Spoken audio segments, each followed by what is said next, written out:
ಪ್ರತಿ 5 ನಿಮಿಷಕ್ಕೆ ಒಬ್ರು ಹೃದ್ರೋಗಿ ತುರ್ತು ಚಿಕಿತ್ಸೆಗೆ ದಾಖಲಾಗ್ತಾ ಇದ್ದಾರೆ. ಪುನೀತ್ ರಾಜ್ಕುಮಾರ್ ಅವರು ನಿಧನ ಹೊಂದಿದ ಮೇಲೆ 20,000 ರೂಪಾಯಿನೂ ವಾಪಸ್ ಕೊಟ್ಬಿಡ್ತೀನಿ, ತಗೊಂಡೋಗಿ ನೀವು.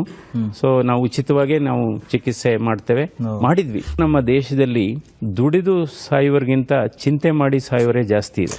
ಹೃದಯ ನಮ್ದಾಗ್ಲಿ ನಿಮ್ದಾಗ್ಲಿ ಅಥವಾ ಬೇರೆಯವ್ರದಾಗ್ಲಿ ಹೃದಯ ಖುಷಿಯಾಗಿರ್ಬೇಕು ಯಾವಾಗ್ಲೂ.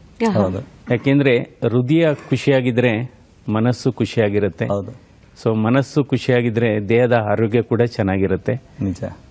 ಕೇವಲ ದೈಹಿಕ ಆರೋಗ್ಯ ಮಾತ್ರ ಅಲ್ಲ, ಸಾಮಾಜಿಕ ಆರೋಗ್ಯ ಕೂಡ ಚೆನ್ನಾಗಿರುತ್ತೆ. ಅದಕ್ಕೋಸ್ಕರ ಹೃದಯ ಒಂದು ಅದ್ಭುತವಾದಂತಹ ಅಂಗ. ಇದು ಮುಷ್ಟಿಗಾತ್ರದ ಹೃದಯಕ್ಕೆ ಬೆಟ್ಟದಷ್ಟು ಕೆಲಸ ಇರುತ್ತೆ. ಅಂದ್ರೆ ಹೃದಯ ಮುಷ್ಟಿಗಾತ್ರ ಮಾತ್ರ ಇರುತ್ತೆ. ಪ್ರತಿ ಒಂದು ದಿನಕ್ಕೆ ಹೃದಯ 1,00,000 ಬಾರಿ ಮಿಡಿಯುತ್ತೆ. ಹೃದಯದ ಬಡಿತ 1,00,000 ಬಾರಿ. 6,000 to 7,000 ಲೀಟರ್ ಅಷ್ಟು ರಕ್ತವನ್ನ ಅದು ಪಂಪ್ ಮಾಡುತ್ತೆ ಬೇರೆ ಬೇರೆ ಅಂಗಾಂಗಗಳಿಗೆ. ಹೃದಯ ಒಂದು ಬ್ಯೂಟಿಫುಲ್ ಫಿಲಾಂಥ್ರಫಿಕ್ ಆರ್ಗನ್ ಆಲ್ಸೋ. ಅಂದ್ರೆ ತನ್ನ ಆಕ್ಸಿಜನೇಷನ್ಗೆ ತನ್ನ ನ್ಯೂಟ್ರಿಷನ್ಗೆ ಕೇವಲ 5% ರಕ್ತವನ್ನು ಮಾತ್ರ ಬಳಸ್ಕೊಳ್ಳುತ್ತೆ. ಇನ್ನು 95% ರಕ್ತವನ್ನ ಬೇರೆ ಬೇರೆ ಅಂಗಾಂಗಗಳಿಗೆ ಹಂಚುತ್ತೆ. ಸೊ ಅದರ ಸಂದೇಶ ಏನಪ್ಪಾ ಅಂದ್ರೆ ನಾವು ಏನೇ ಇರಲಿ ಅದನ್ನ ಹಂಚಿ ತಿನ್ನಬೇಕು ಅಂತ. ಸೊ ಅದರಿಂದ ಹೃದಯ ಒಂದು ಬಹಳ ಮಹಾದಾನಿ ಅಂತಲೂ ಹೇಳ್ಬೋದು ಹೃದಯ. ಆದರೆ ಇನ್ನೊಂದು ವೈಶಿಷ್ಟ್ಯತೆ ಏನು ಅಂದ್ರೆ ಹೃದಯಕ್ಕೆ ವಿಶ್ರಾಂತಿ ಇಲ್ಲ. ಹೃದಯಕ್ಕೆ ಏನಾದರೂ ವಿಶ್ರಾಂತಿ ಆದ್ರೆ ಅಲ್ಲಿಗೆ ಜೀವ ಮುಗೀತು ಅಂತ.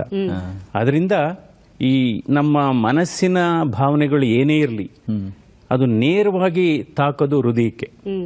ಅದಕ್ಕೋಸ್ಕರ ನಾವು ಹೇಳ್ತೇವೆ ಸಿಟ್ಟು ಮಾಡ್ಕೋಬಾರ್ದು, ಕೋಪ ಮಾಡ್ಕೋಬಾರ್ದು, ಉದ್ವೇಗಕ್ಕೆ ನಾವು ಒಳಗಾಗಬಾರ್ದು, ಅಥವಾ ಬೇರೆಯವ್ರ ಬಗ್ಗೆ ಕೆಟ್ಟದಾಗ ಮಾತಾಡಬಾರ್ದು, ಅಸೂಯೆ ಪಡಬಾರ್ದು. ಈಗ ನೋಡಿ, ನೀವು ಕೋಪ ಮಾಡಿಕೊಂಡ್ರೆ ನಿಮಗೆ ಗೊತ್ತಿಲ್ಲದೇನೆ ನಿಮ್ಮ ಹೃದಯದ ಬಡಿತ ಜಾಸ್ತಿ ಆಗುತ್ತೆ. ಗೊತ್ತಿಲ್ಲದೇನೆ ಹೃದಯದ ಆಕ್ಟಿವಿಟೀಸ್ ಜಾಸ್ತಿ ಆಗುತ್ತೆ. ಆಮೇಲೆ ಬ್ಲಡ್ ಪ್ರೆಷರ್ ಜಾಸ್ತಿ ಆಗುತ್ತೆ. ನೋಡಿ, ಹಲವಾರು ಬಾರಿ ತಾವು ಪರೀಕ್ಷೆ ಮಾಡ್ಕೋಬಹುದು. ನಿಮ್ಮ ಬ್ಲಡ್ ಪ್ರೆಷರು ನೀವು ಶಾಂತಿಯುತಿಯಾಗಿದ್ದಂಥ ಸಂದರ್ಭದಲ್ಲಿ 120/80 ಇರುತ್ತೆ.